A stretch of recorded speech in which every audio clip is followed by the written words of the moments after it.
can truly, surely, a sigh of relief that 2022 is in the rearview mirror. There was the untimely death of my father and my gangster sister's health crisis, and all of us getting COVID and we didn't die. I am here as a testimony to the survival and thriving. No excuses and no patience for pity parties. I'm going to be talking about how to glow up as a podcaster or not, good Black news and words of encouragement, and shade if you stupid, what I'm reading, the Dallas Cowboys and other things, football and sports, pop culture news, donkeys donking, and side-eye shenanigans. I like the part of the podcast where I talked about over 40 dating and other relationship issues, Quark's bar, dedicated to podcast, reality, TV recaps. Join me as I fuss and have a moment as I kick and stomp my way through the next iteration of my life. Join me for this rocking good time. And thank you for listening.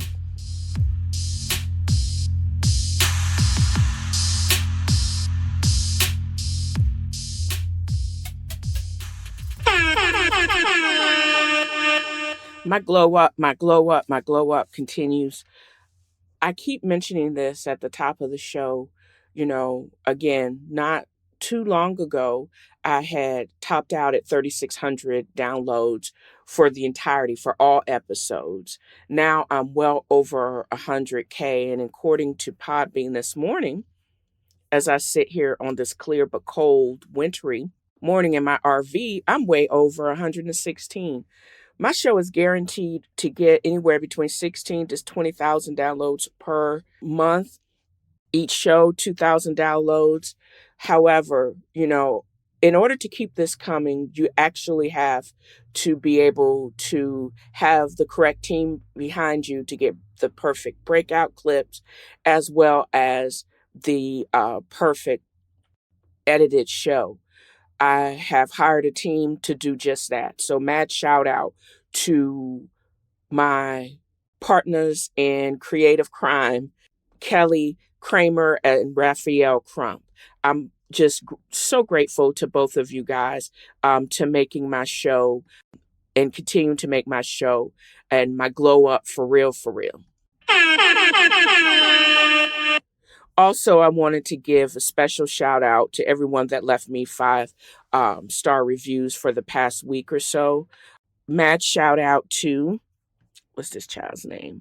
Sarah or Torp 79. I just love this podcast. I need more episodes. It should be episodes.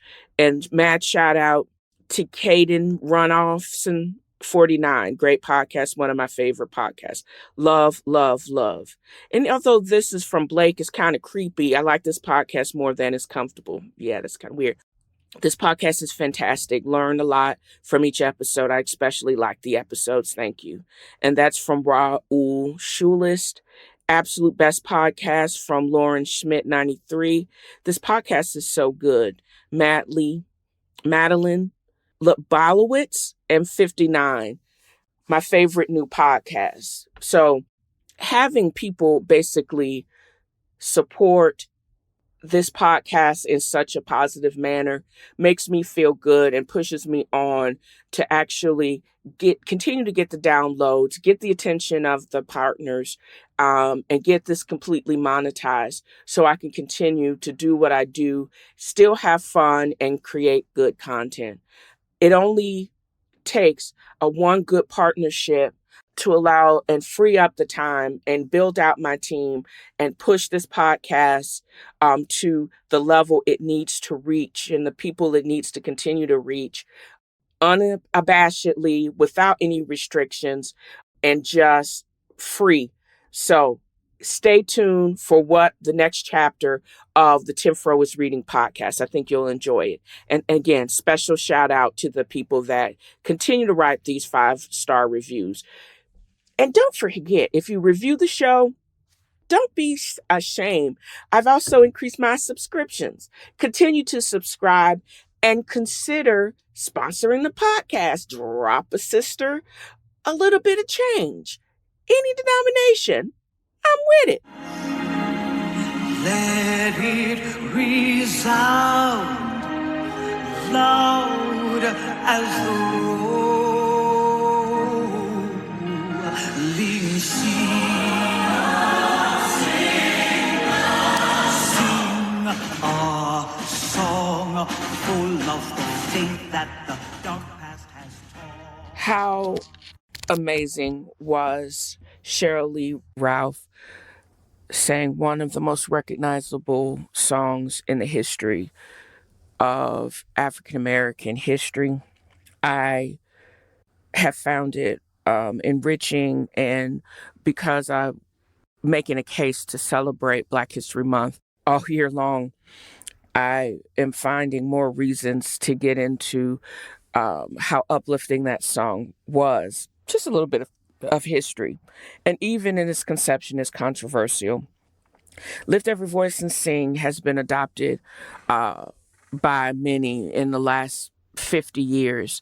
But the song is, wow, the song actually is over 122 years old. It was written as a poem by James Weldon Johnson and then set to music by his brother, J. Rosman Johnson.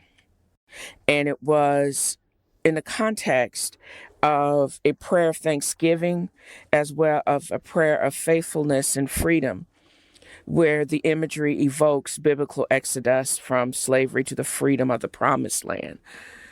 It gained prominence and was adopted as the Black Negro anthem by the NAACP in the 30s, became the rallying chant for the civil rights movement in the 50s, and became and thrust in prominence in the social psyche after the death of George Floyd in 2020 with the Panorama Pro V.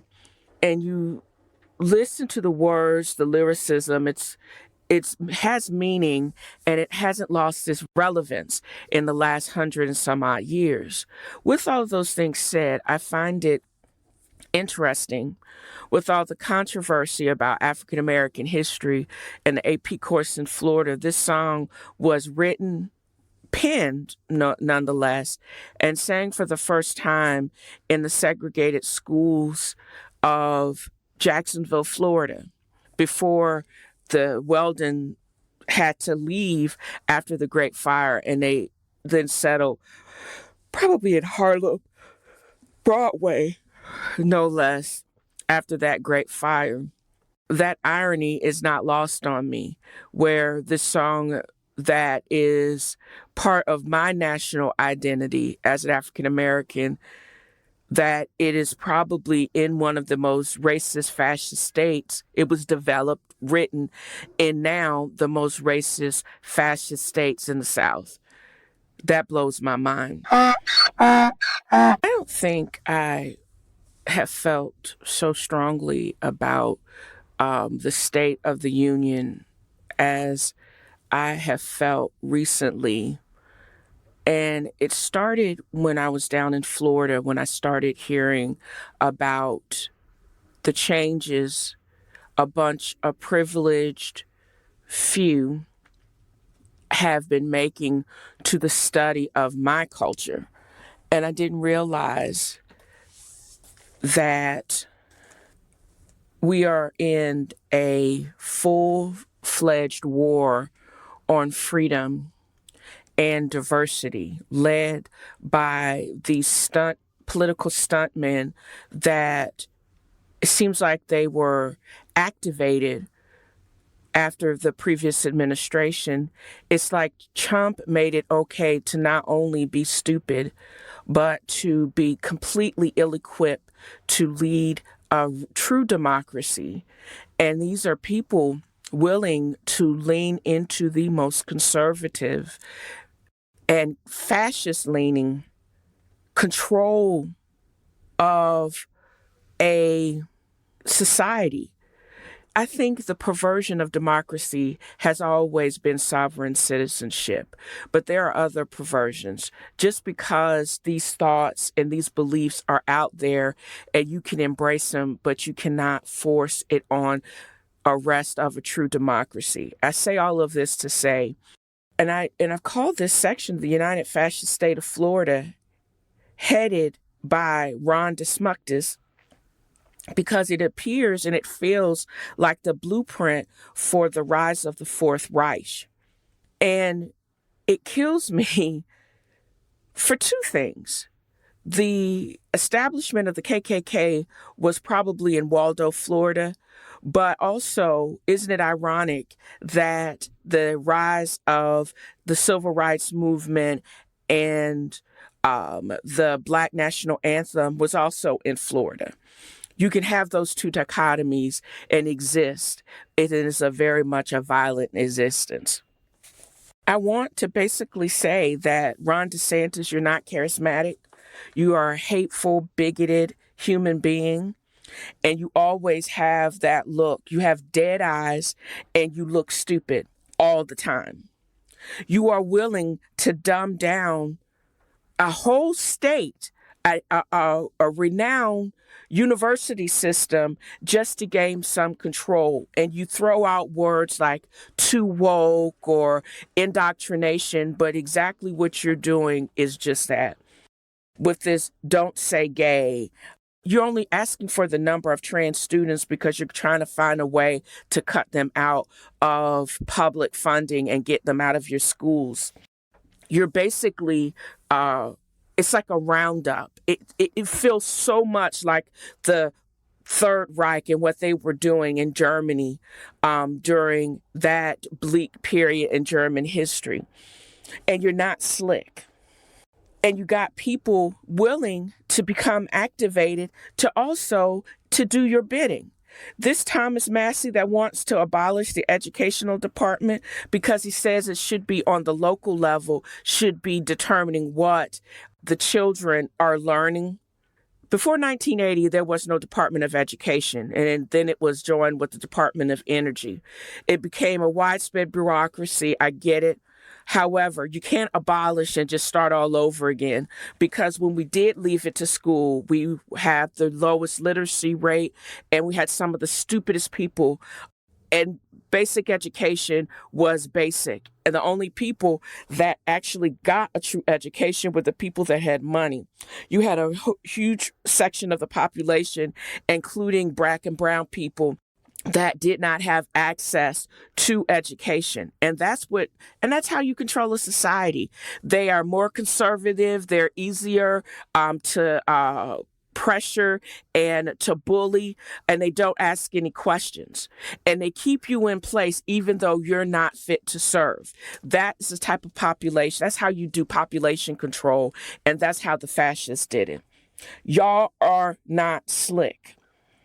I am just flabbergasted that you are willing to do all of these things right in our faces and nobody's stopping you. This has to be, I think, all the time. Isn't there some federal offenses that y'all are doing? And why is nobody taking up this fight? Why are the Al Sharptons people why aren't the Garricks, why aren't the Department of Education coming after these federal violations? And then you got people like Opie Taylor from Mississippi, Kristi Noem from North Dakota, and drunk Sarah Huckabee from Arkansas, and the chump clone in khakis in Virginia, considering also stripping or getting rid of an expansive AP course for African American studies because they say, you can't talk about race. I don't want the white kids to feel bad about the bad stuff that their ancestors did. Well, if they don't feel bad about it, they're going to be just like their parents and just like y'all, deeming and guaranteed to do the same thing over and over again. Y'all are not slick. Y'all are just happy to go back to the 1950s or the 1850s, where it's okay to be racist. It's okay to bar people from being in office and being happily married because they're the same gender. people withheld from life-saving and gender-affirming surgeries, etc., and being discriminated against because you don't agree with that lifestyle. Who made y'all judge and jury? Who made y'all sow the religious right or the religious white that makes it okay for y'all to be bigots? Just because you're bigoted doesn't mean that your way is the right way. The middle way is okay in moderation, but these massive swings to liberalism and to conservatism and now fascism in all its ample and inglorious presence is what is so concerning, and it's just shocking that people think that they can hold these truths to be how they want to live and how they want future generations to live. They're really ready to implode democracy because of that. I find that egregious. I find that sickening. And it again makes a good argument to get the hell out of here until the pendulum swings back to the middle. Sometimes you got to fight fire with fire, and these fools are going low as low can get. We may have to get underneath them to do some heavy lifting because we cannot become the fourth right, because that is seemingly what these DeSantis fools, the Huckabucks, and the gnomes, they make it okay for a select few that have the same views to basically dumb down America and make it so strict and rigid that it's okay to live mediocre. This is like a surge. As we see a surge in fascism, this surge, it's okay to be mediocre as long as you look like these fools in my donkey's donkeying collage. It's okay to be mediocre. You can't, reach for excellence. It's not something that everybody can do. If you are excellent, fine, but it's okay for everybody to be just as mediocre and beige and nondescript and excellent. And then you can still think you're the bomb, but in fact, you're just a mediocre, basic Karen. And who wants to live that way? I sure don't. Has anybody ever noticed that? I hate kind of stumbling over my words, but I am an African-American podcaster. I live in the South. I've noticed that if I want to concentrate on the positive nature, on just being that here in the South, sometimes I have to go digging. It takes a lot of effort to be able to find, and because I want to celebrate Black excellence all year round. Being that this is Black History Month, I feel a particular need to find the positiveness of Black history and Black excellence. But I also find that people seem to want to turn up the racist and bigoted nature of their thoughts during this month, or it's just at the same time that it is Black excellence is held up, we got other people that are coming after us and our legacies. I say this all to say, I was reading an article in the Washington Post and this article was picked up in the Richmond Times-Dispatch and also the Daily Beach, basically all the national news outlets, about this University of Richmond alum. And I'm reading this directly from the Daily Beast. This fool is demanding the university refund his family $3.6 billion over its move to cave to woke activists by taking his family name off the law school. Robert C. Smith is the great-great-grandson of T.C. Williams, whom the law school was named after until last September, following the adoption of a policy that prohibits any campus building and programs from being named after a person who directly engaged in the trafficking or enslavement of others or openly advocated for the enslavement of people. T.C. Williams was a Southern businessman that his family donated 25,000 bands back in the 1800s for the establishment of this law school.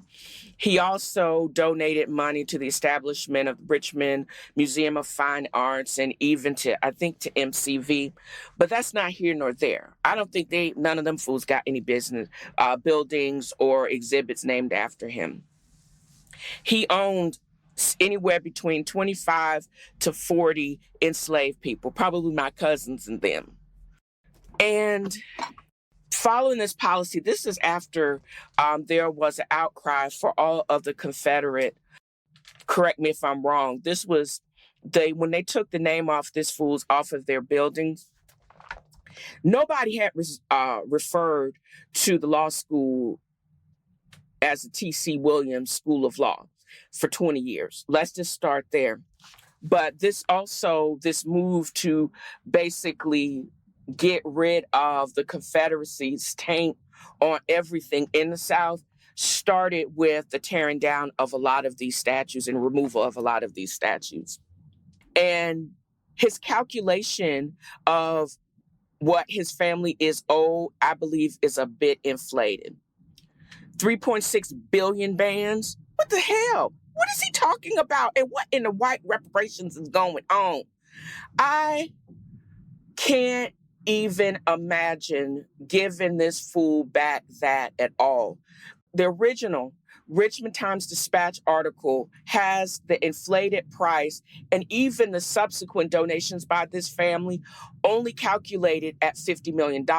I wouldn't even give these fools anything. You don't get the escalated price. You don't get with interest. You need to just go sit down somewhere. It is so stupid that they always want to cave to woke activists when it's not woke activists. These people are just people that know right from wrong. You don't get a pass because this was in the past. You can't demand that you get paid back at an escalated price for something because the reason why your family was able to give up that $25,000 at that time was because they had slaves. They had free workers to build up their wealth. He was in the tobacco business. Who cut the tobacco? We did. Who got all of the benefits of the tobacco trade? Your family did. Off of the backs of enslaved people. You don't get your money back because now what you should get a slap in the head because it's shameful that you're okay with your family making its wealth off of slavery. That's basically what you said. You don't care that they contributed to Black genocide because they're Black. And that's just the way things were. But you don't get a buy. And nah, bitch, you ain't getting 3 billion bands. You are not getting that money back. I don't know how you got that escalation. You need to take another math course. But these white reparations that you're demanding should not plunge the University of Richmond into decades-long poverty. Just like the same thing that when basically the people down in Haiti, when Toussaint rose up and kicked the French out for the next almost century, France demanded reparations from Haiti because they basically freed themselves. It was the slaves have to pay the slave owners back for their freedom. And they did it for a number of years. They subjected them to millions, just decades and generations of poverty. That's basically what you're demanding. And you should not cave to that. Woke activists be damned. It looks like they engaged 7,000 people from the community. They all basically came to the same conclusions. We don't want to be associated with this particular name. And nobody refers to this anyways. We're going to take the name down, go sit down. And basically, Robert C. Smith, go sit down somewhere. We tired. There is no case for you to get that money back. Now, if they want to give the $25K back, give them the $25K and give it back to them in Confederate dollars. How about that? Why don't you just do that? Which is what was worthless when they printed it, worthless today, except for historical a benefit. If you want to, if you jib jiving, that's what I think basically should happen. And it's just shameful that people are coming out of the woodwork demanding and basically making woke be it's like some type of curse. If woke means learning, knowing right from wrong, and knowing that in order for us to correct the course and learn from the past, that you don't want the association. Now, it taking the name off the building is not going to erase, and it does a little bit to make amends for the Black genocide that lasted for over 400 years. Let's just start there.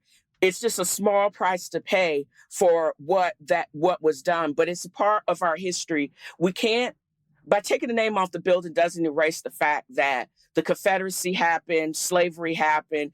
Our country is better, that we're trying to make amends for that. But at the same time, you're not going to get, there is no price that you, the former masters, get for their perpetuation of that abomination. There is no price. Definitely it is 3.6 billion bands, though. I'm just saying, y'all, he tripping. But you tell the story in all of its factual correctness and placing the blame or where it was. You don't get a refund because slavery was wrong. The slaves actually helped build this country, but the masters and their subsequent generations don't get a buy, and you don't get lifted up for a legacy of murder. You just don't. I mean, I'm sorry. Slavery is wrong. It is completely wrong. Recognize it. And what do you have to do to correct it? If it takes taking your great, great, great, great granddaddy's name off the building, let's just start there. Tell the story. Make sure that you know it's wrong, but don't get this up in your panties in a bunch that y'all need to be repaid for some reason. There is no white reparations. That's not a thing. You ain't getting 3.6 billion bands. However, if you calculated that based on inflation, manual labor, everything, what wealth, how you actually gain wealth at some escalated price, that is what is owed to the enslaved peoples. If we want to reverse that, I could say they should benefit from it, but not your family. Those 40 enslaved people, that's where you can start to pay back them for their contributions to allowing your family to have the 25,000 to donate to that school. The ones that actually chopped the tobacco and got it ready for dried it and got it ready for harvest, sweated, died, heat stroke, died, and worked to death. That's what you need to start to pay the 40 original and their descendants, but it should not go to the Williams family. Screw that. Should not. How about that? Online dating is not for the faint of heart. I mean, look at some of the things, the screenshots that are coming across from Tinder. I subscribe to news and I came across this article from BuzzFeed. And being on these dating apps is not for the faint. Is really not. Some people find love, but others find this crap.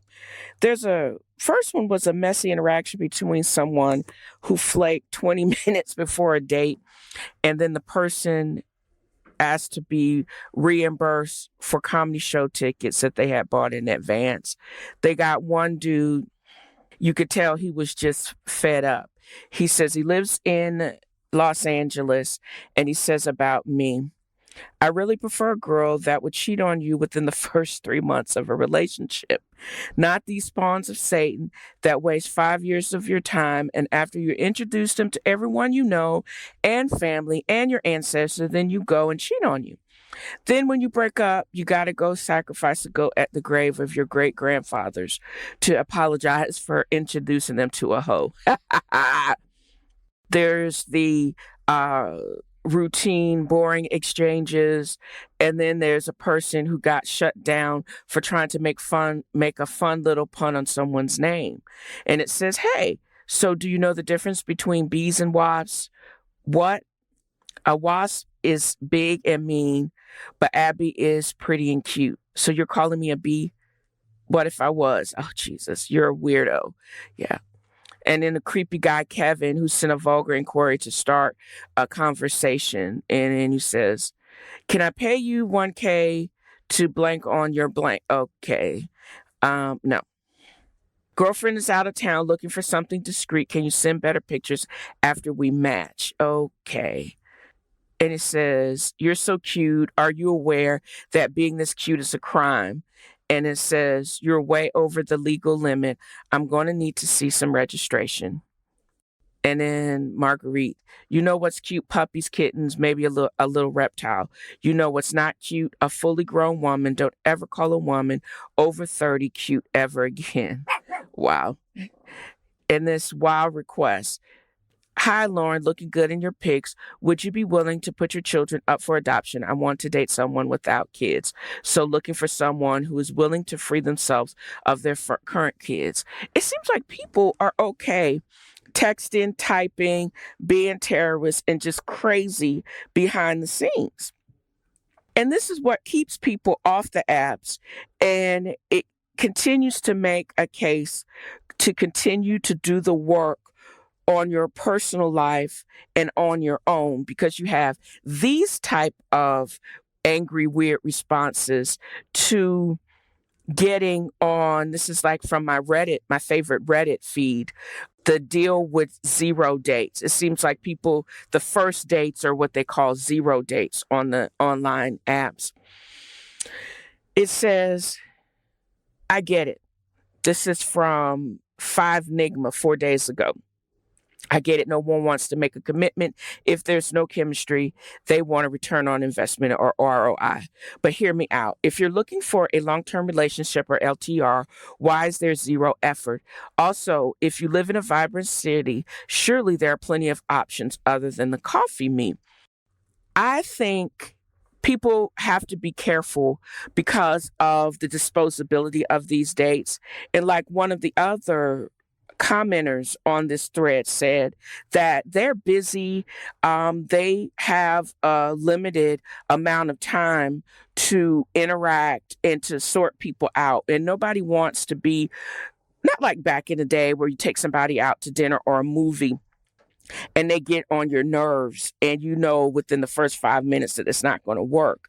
I can see, like, Charlotte is a great place to date, Dallas is a great place to date with the museums, etc. But who wants to be stuck with somebody that's a rotten shoe? Because if a lot of these people are used to not having to do a whole bunch of effort just because they're on the online thing, they basically are used to swiping right, getting linked with no effort. They're unsocialized, so they have fallen out of practice about how to be charismatic and engaging on these dates.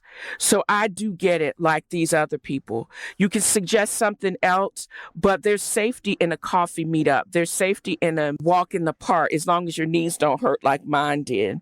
I like the Panera Bread. I like the Starbucks.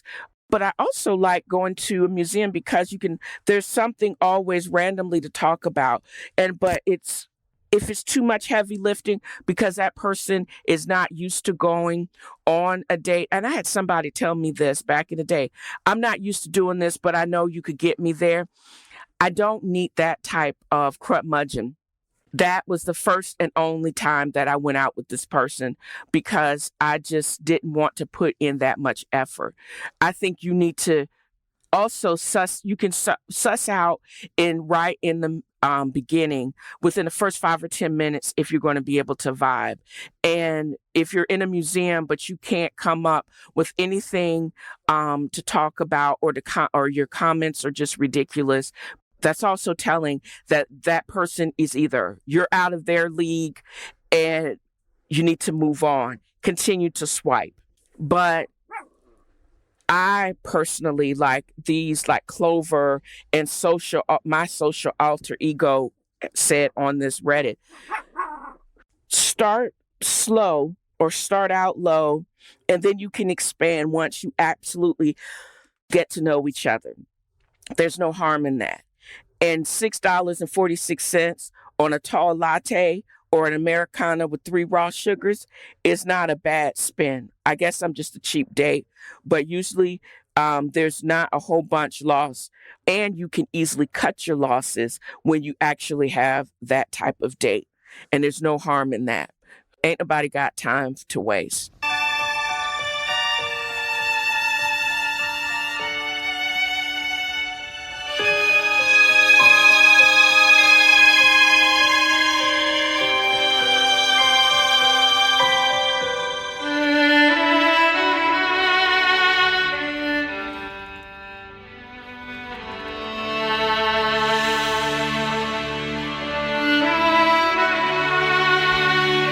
Any long-term Trekkie knows that is the intro to Picard, and we're now in the 3rd season.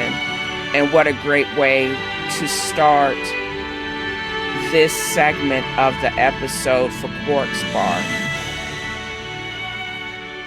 I started Quark's Bar as, I guess, just in general over the last several months, as, like, I guess you would call it my dissection on the podcast when I discuss popular culture. Now I use it primarily to discuss all popular culture. Now that Picard is back for its 3rd and final season, I think we're going to be treated to minimum of 10 to 15, hopefully, episodes. And they're going to bring it as they usually do in that particular platform, because it is the final season. I've seen them do it in Next Gen. I don't know if I was all that impressed with Janeway in that particular series, but I definitely was impressed with it in Deep Space Nine. And I think I basically championed that because I had a major crush on Captain Sisko. But Jean-Luc Picard is back as an admiral. William Riker is back. Jonathan Frakes is back as William Riker. 7 of 9 is back. I'm excited about the tension between 7 of 9 and that captain. How they're going to rescue, what's her name? Dr. Crusher. I wasn't impressed, or did not like her character, nor did I like Wesley Crusher. So Beverly Crusher it is. And I also want to find out what beef Will has with his daughter and his wife. There's just so many moving parts. We get introduced to Geordi's daughter. They call her Crash because she keeps tearing up stuff. It's so funny. Some of the interactions, a lot of the relationships, I think, are going to be realized and expanded upon. And as Seven embraces her human self, there is some type of threat to Starfleet and the universe at large. And I'm down to explore that in this final season of Star Trek. And I also have to look up when Discovery is going to come back. And I also am going to look up, because some of these themes have been recycled in the Star Trek verse. So that's why I have Quark's Bar, because I'm a major stand for Deep Space Nine.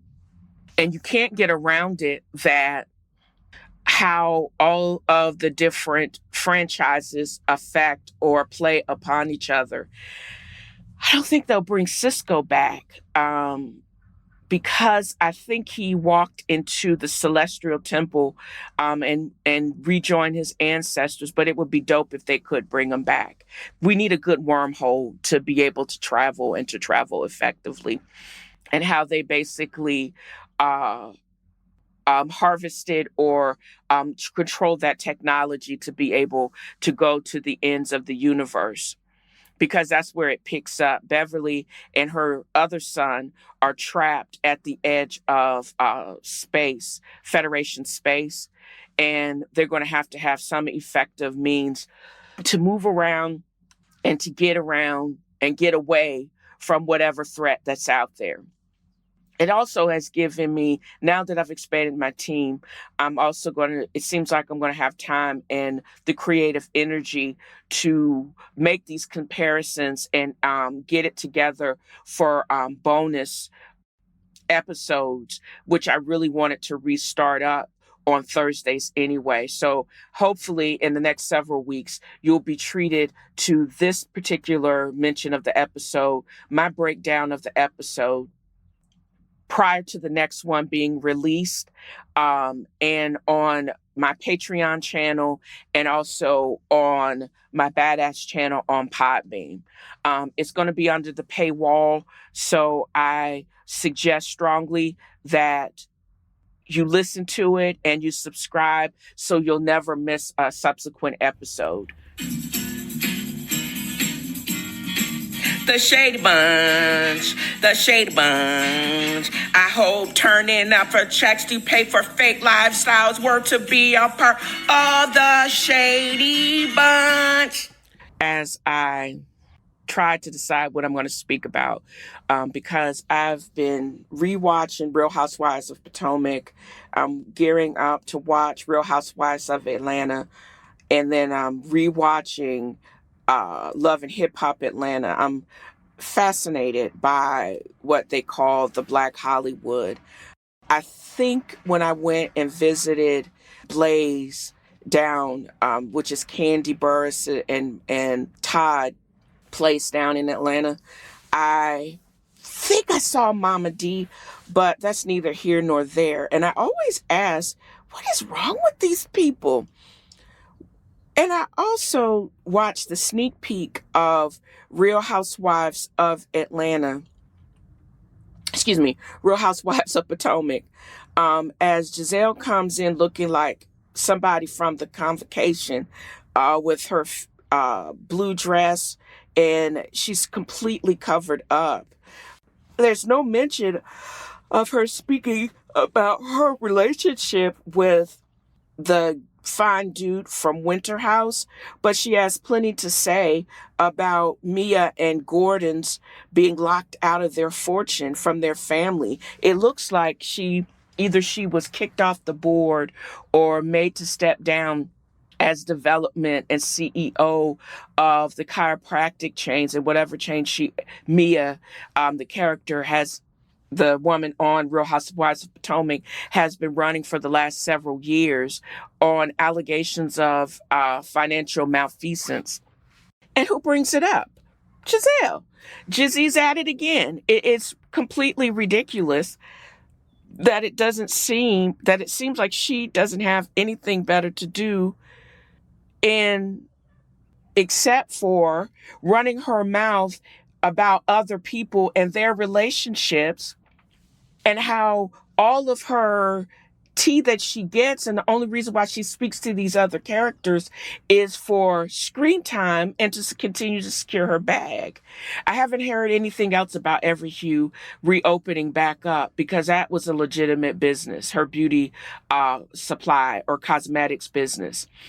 And even to a certain extent, her relationship with Robin is fraught with fakery too, it appears, because even though they got married in the States, she seems, the way they've split them up, it's like they didn't have the Green-Eyed Bandits next to each other.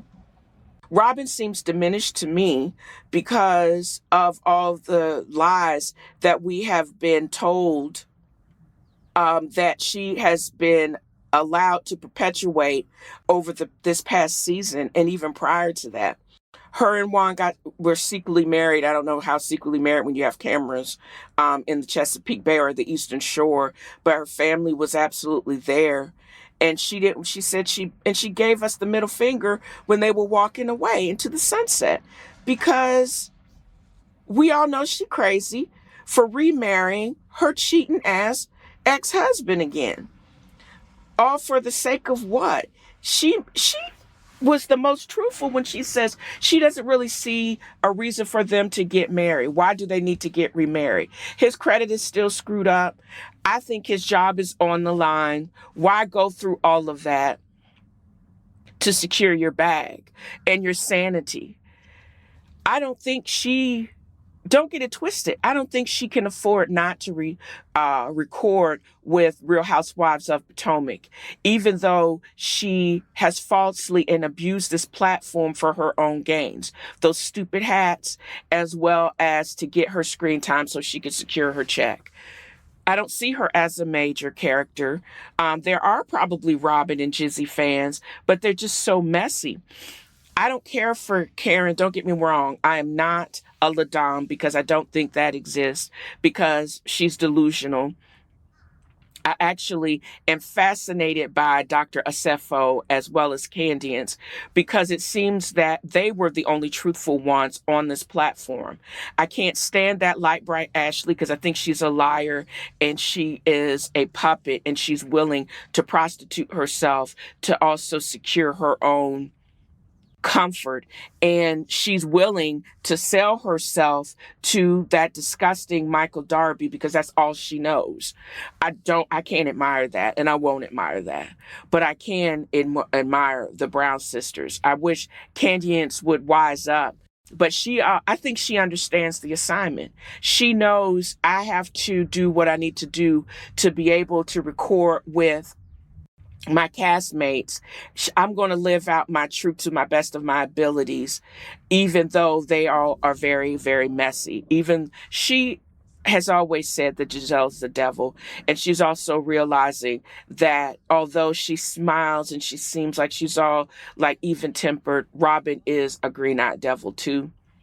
I just find it also very fascinating that these women are still cutting down each other, want to be respected, and they ran off Monique Samuels for doing exactly the same crap that they're doing to each other now.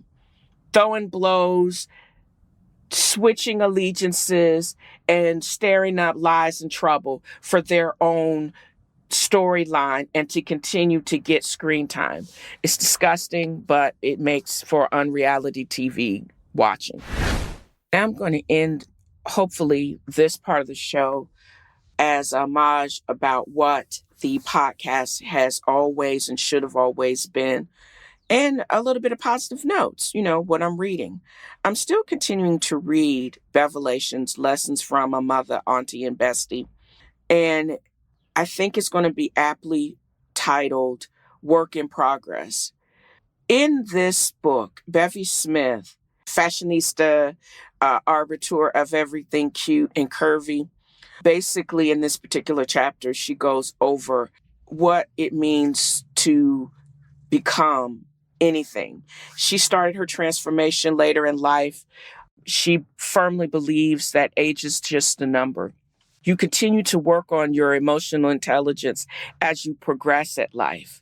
In order to realize your true self, you have to be open to hurt, but you're strong enough to know that you'll actually heal from it. She never really worried about getting older. She basically accepted the times in her life from her 20s and her 30s and 40s for growth and for soul searching, laying the groundwork for getting her stride and becoming the living testament of life and being greater as she became older. This is a point of contention to most people because it seems like people give up so much of themselves as they support others, support children, support men, and giving away all of their strength to other people. But you can't do that if you're trying to build yourself up. You actually not only have you to take control of your narrative, you got to basically plan for it and go after it. And you can't do any of those things if you don't use your own strength instead of giving your power away. There's no way you can be powerful if you're giving your own power away. And that is the true work of work in progress. You should always be in progress. You should always try to expand, always try to grow. Don't give your power away, but use it to control your own narrative and to grow stronger. And there's nothing wrong about that. And there is nothing wrong about wanting to live and desire to live the best version of yourself.